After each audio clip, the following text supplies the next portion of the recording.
In the beginning, there were two gods. Apsu, the god of fresh water, and Tiamat, the goddess of salt water. And these two gods got together, and from Apsu and Tiamat came two more gods, Lemu and Lehemu, and from Lemu and Lehemu came Ansar and Kinsar, and from Ansar and Kinsar came Anu, and from Anu came Ea, and from Ea came Marduk. Thus we have the gods of creation and the gods of the universe. Well, one day, Apsu, who is now a relatively grumpy old man, is sitting around and he's hearing the noise of all of his descendants. And he's really, really frustrated and really, really annoyed by all of this noise. And so he gets this clever idea of, well, maybe to eliminate the noise, the best thing for me to do is just to eliminate my descendants. And so he begins to plot out killing off his offspring. Now, one of his offspring, his great-great-grandson Ea, catches wind of this and he hears it. And so he decides the best thing for him to do to prevent the elimination of all of Apsu's descendants is for Ea to eliminate Apsu. And so Ea kills Apsu. Now, this makes Tiamat very, very sad, very, very angry, very, very frustrated. And as a result of Ea killing Apsu and Tiamat's frustration with all of this, Tiamat decides that she is going to evoke war against all of her descendants. Now, Tiamat's descendants look to the youngest descendant, Marduk, to be the one to represent them in battle against Tiamat. So we come to the showdown between great-great-great-grandson Marduk versus great-great-great-grandma Tiamat, and they're duking it out mano a mano. Now, at one point in the battle, Marduk sends forth a great wind, and it fills up and inflates Tiamat. And Tiamat, who is now inflated like a balloon, is paralyzed and can't do anything. And at this point, Marduk pulls out an arrow. And Marduk fires an arrow through his great-great-great-grandma and kills her. Having killed her, Marduk goes up to Tiamat, rips her in half, and puts half of her in the sky to hold the waters above, and puts half of her below to hold the waters below. Never should the two shall meet. And Marduk then reigns as the great god among all the gods. Now, from this point on, the gods would go on to create human beings. And these human beings had a very specific role in the created order. And the human beings were meant to be slaves to the gods. Meaning the role of the humans were to do whatever the gods told them to do and make sure that they appeased the gods and made sure that the gods were not angry with them. Now, there was one particular human being who was above all other human beings, and this was the human king. And the human king had a very special place in the created order because the human king was seen to have been created in the image of the gods. Being king meant that he had the divine image imprinted upon him. And the human king was meant to represent the gods in the created order, to rule over the rest of the human beings as a representative of the gods. And thus the creation of heaven and earth and all of the universe. Now, I'm assuming most of us are not familiar with this story. This story, of course, being the Babylonian creation story. I assume for most of us, we're much more familiar with what we might call the Genesis creation story, which goes in the beginning when God created the heavens and the earth. Now, if we're familiar with this story, which I assume many of us are, we could probably go on and list out in detail what happened on each day that's depicted, representing how God went about creating everything, right?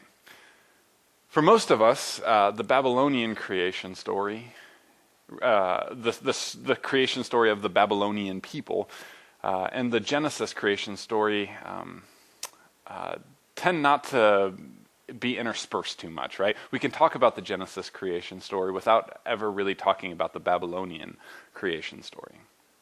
However, this is a relatively unique phenomena in the history of these two stories.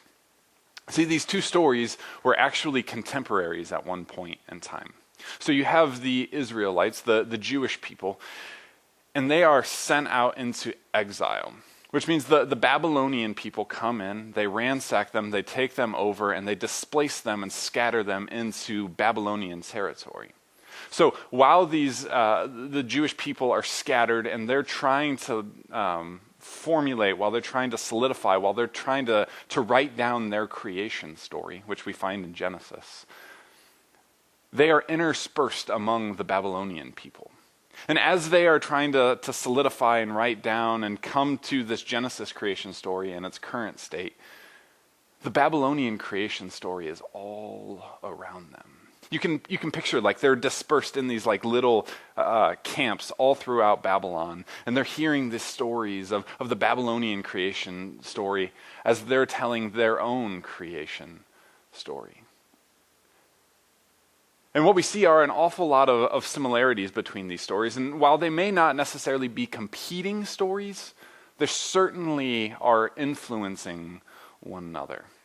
So as we look at the Genesis creation story, it's not so much what's present that's important to us, but it's actually what's unique to the story that's important to us. Because there's an awful lot of overlap between these stories because they're written around the same time, and as one scholar said, that they have a similar conceptual understanding of the world, right? They think the world works in the same way. So there's a lot of overlap between these stories. So it's not just what's present, but it's what's unique that's important to us.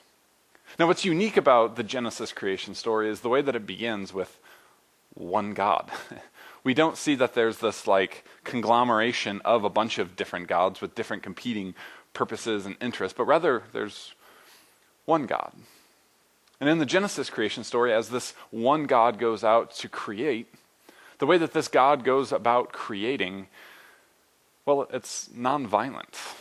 There's no violence in the story, but rather this God speaks, and the creation listens to this God's voice and bursts forth into life. Whereas in the Babylonian creation story, there's all of this fighting, all of this drama, all of this tension, all of this killing in order to bring about creation.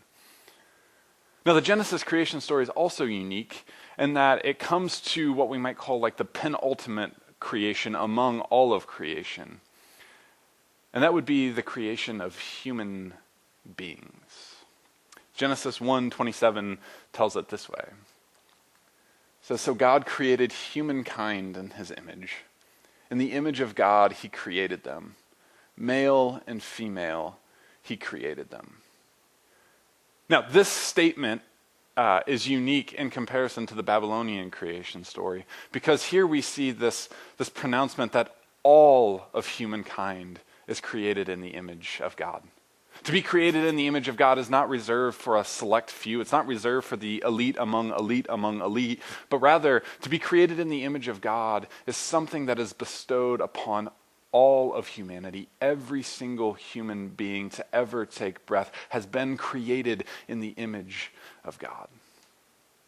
It's also interesting to note that Genesis goes into detail to name male and female both being created in the image of God, given that this is such a male-dominated world.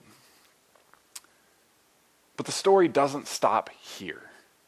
Because Genesis continues to push its own agenda, push its own agenda into what it means to be a human being created in the image of God. And in the very next line we read, "God blessed them, and God said to them, 'Be fruitful and multiply, and fill the earth and subdue it, and have dominion over the fish of the sea, and over the birds of the air, and over every living thing that moves upon the earth.'" See, we see here already that God is doing something different in Genesis than what the gods in the Babylonian story were doing. Because here God has created all of humankind in God's image, and then God goes ahead and blesses them and invites them to have dominion over the created order, to have control over the created order, to have authority over the created order. See, human beings in the Genesis story aren't just simply slaves, but rather they're invited to join in what God is doing, to take part in the ongoing process of creation. So human beings are created in God's image. Human beings are invited to have dominion. But this begs the question of like, Well, what does it mean to have dominion over creation? What does it mean to have control and power and authority over creation? I think that's a really important question for us to ask because I don't know about you, but as I read the news and as I look out in the world around me, it's really easy for me to find really ugly examples of what having dominion can look like, right? We see all sorts of examples of having dominion that involves violence and oppression and coercion and all sorts of ugly expressions of it. And I don't think that that's what God is inviting us into.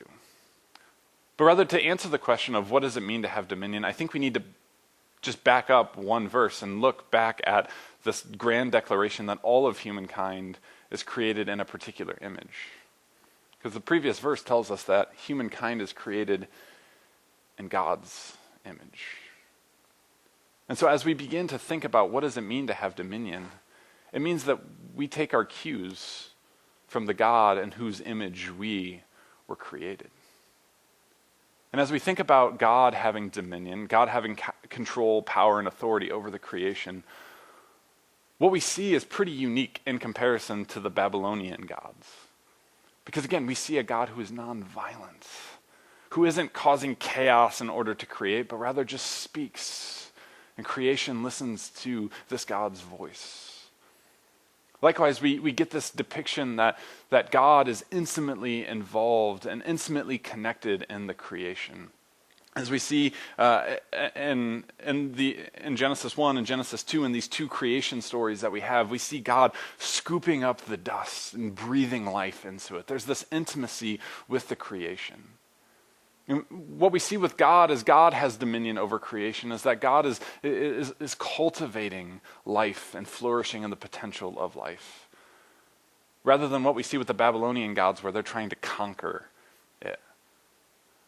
All of this reaches an even more dramatic level in Genesis chapter 2 when in that depiction of the creation story where we see Adam and Eve, the first humans being created, and God inviting them to join God in caring for the garden.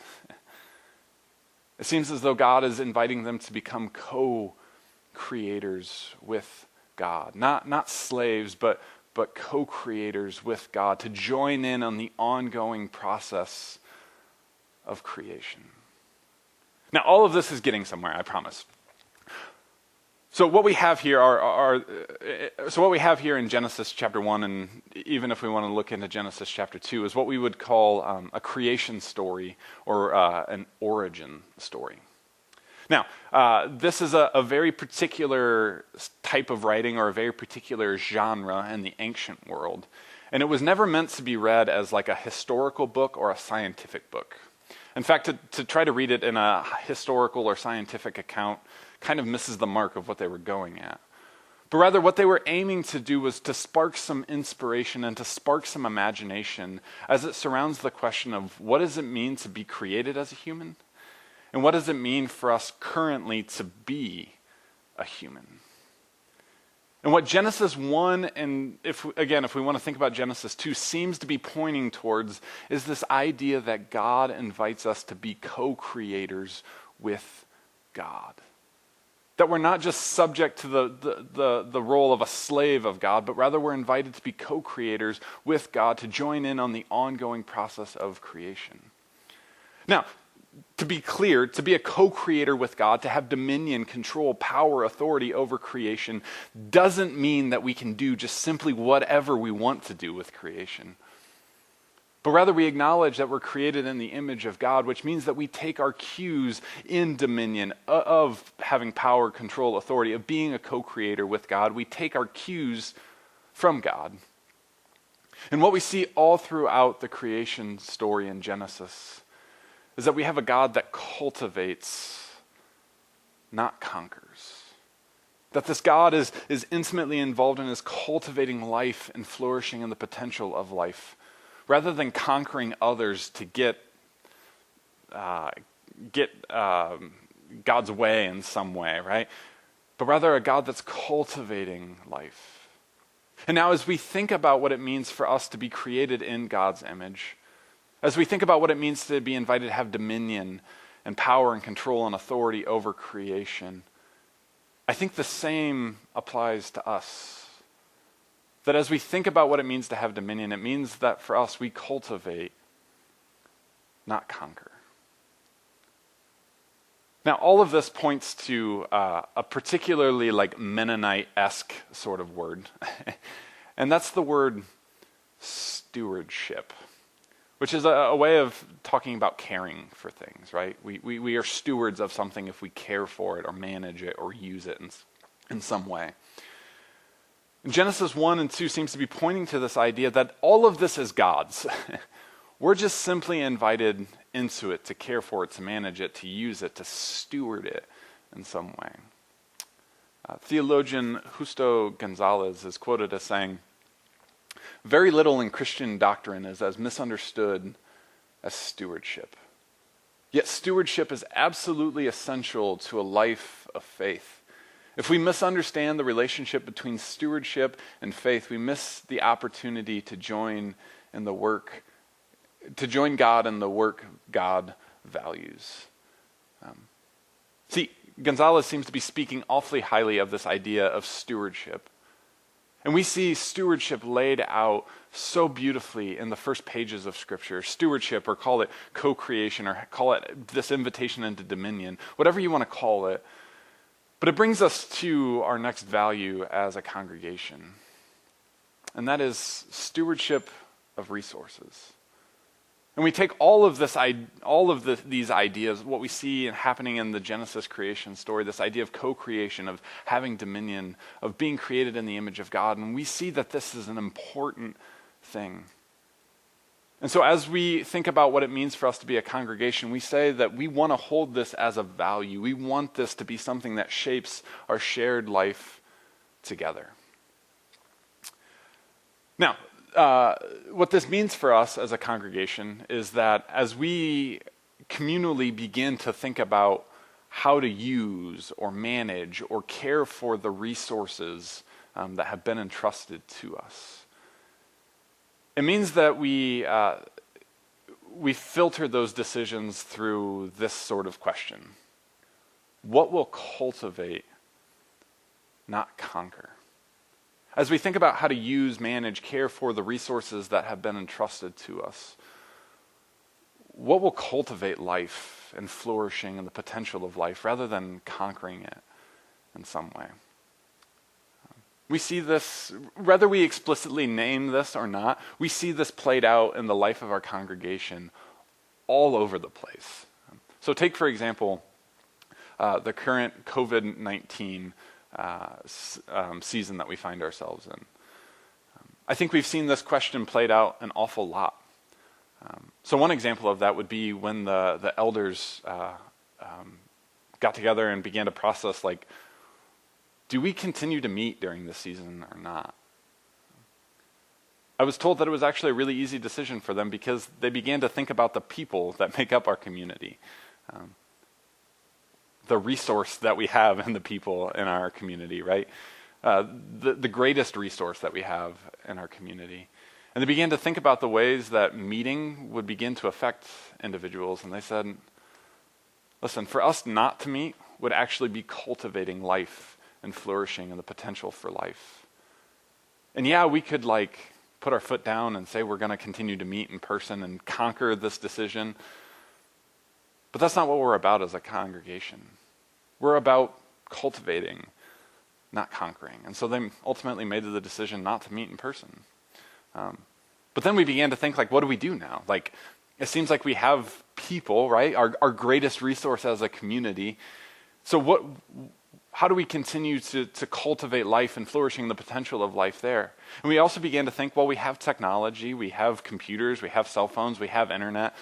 Can we begin to cultivate life through some sort of online gathering, some sort of online worship service, which is ultimately what we're doing now? This is an attempt to cultivate our shared life, our shared flourishing, our shared potential for life together. We have also seen this played out as people are using their gifts, their talents, their abilities, and making masks and dropping those off for people, or offering to run errands for other people. We also see this being played out in the announcement of our stimulus jubilee fund from this past week. It's born out of this idea that if some of us have excess and some of us have need, well, the best way to cultivate life, flourishing, and the potential of life is to redistribute those funds so that others can have their needs met. This is a way of cultivating life rather than conquering life. Now, outside of the season of COVID-19, we also see this all over the life of our congregation. One example that comes to mind is painting the basement. And if you're not aware of the backstory behind this, the Lighthouse came to us and they said that their 4th and 5th graders used the basement every day during the after-school program. And they began to hear from the 4th and 5th graders that they felt like they were going to a lesser place than the Lighthouse because it wasn't quite as bright and fun and cheery. And so they said, hey, if we cover all of the resources, can we paint it? We began to think through, like, yeah, this really is the best way to steward this resource of our facility if it's going to cultivate life, flourishing, and the potential of life in these 4th and 5th graders. Because spaces matter. Spaces can cultivate a desire for learning and a desire for growth. And so we said, yeah, absolutely, please paint the basement, spruce it up for the 4th and 5th graders. We also saw this with talking through voting on an air conditioning unit a couple years ago, right? I know that at the moment, not everybody necessarily wanted to do that, but we began to acknowledge that we had the funds to do it, and we also acknowledged that the heat was preventing some people from being able to be part of our Sunday morning gatherings. And so we began to ask, well, what does it look like to cultivate rather than conquer? And we ultimately decided to get the air conditioning because this was something that was cultivating life and cultivating an open and accessible facility for all people, even those that may have health conditions that summer can make really difficult for them. See, all throughout the life of our congregation, we're asking this question of what will cultivate, not conquer. And we want to keep this on the front of our minds as we think about how we use, manage, and care for resources. I have a friend who's a financial planner that works for Everence, and he told me that he will often tell his clients that hoarding money is not good stewardship. And I think the same can be true with any sort of resource. Hoarding resources is not good stewardship, but rather what good stewardship is asking the question of what will cultivate, not conquer. Justo Gonzalez would go on and is also quoted as saying that true stewardship is living in the present, knowing that you will have a different future. A true steward knows that there is a different order coming, an order of love and justice and peace. And friends, we want to be a community that values being stewards of the resources that we have. And as we are following Jesus and as we are committed to reconciliation, we recognize that there is a new order coming. And this new order is called the kingdom of God. And so we want to be co-creators. We want to have dominion, control, power, authority over the resources that we have in a way that cultivates, not conquers. We want to be co-creators with God. We want to steward our resources in a way that truly does bring about an order of love and justice and peace. Friends, may it be so in the life of our community. Amen.